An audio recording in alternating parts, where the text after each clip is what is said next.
बुरा नहीं है, इससे मेरे लिए बुरा करवाया गया है, क्योंकि मेरा कोई कर्म ऐसा था जिस कर्म को नष्ट करना था, तो भगवान ने इस समय उसकी वो वृत्ति कर दी कि मेरा अपमान किया, मेरी हानि की, मेरे प्रतिकूल बोला, मेरे प्रतिकूल आचरण किया। उसमें इस बेचारे का क्या दोष?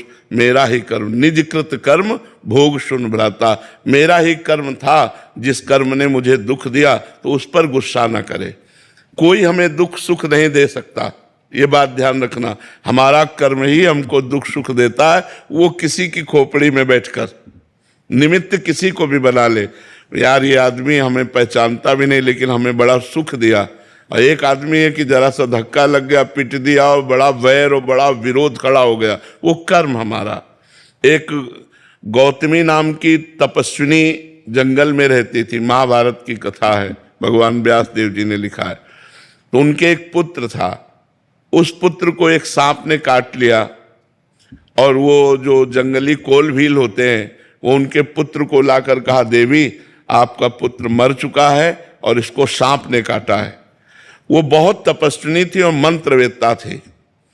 उन्हें तुरंत सर्प का आकर्षण किया और सामने बुलाया और कहा, मैं तुम्हें भस्म कर दूंगी, तुमने हमारे पुत्र को मारा, ध्यान से सुनना। तो सर्प ने कहा, आप भस्म कर सकती हैं, लेकिन मैंने नहीं काटा, मेरे से कटवाया गया है।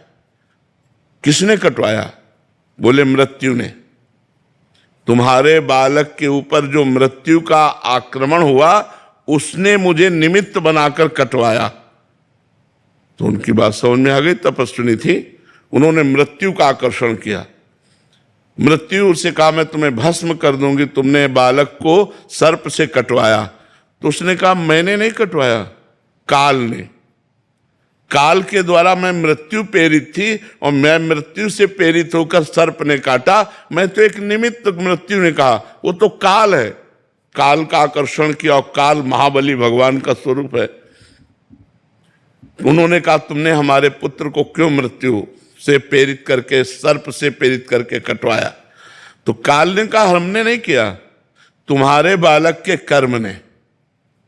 कर्म से प्रेरित काल, काल से प्रेरित मृत्यु, मृत्यु से प्रेरित सर्प, घूम के बाद कहा है कि तुम्हारे बालक का कर्म ऐसा था जिससे इसको सर्प ने काटा। तो अगर हम विवेक के द्वारा देखें तो हमारा कर्म ही, वो बैठे किसी की खोपड़ी में, हमको दुख या सुख जो मिलता है वो निजकृत कर्म भोग सुन भ्राता, अपने किए हुए काम में फल मिलता है। तो कोई आदमी हमारे साथ दुश्मनी कर रहा है तो मेरे ही किसी जन्म का कर्म या इस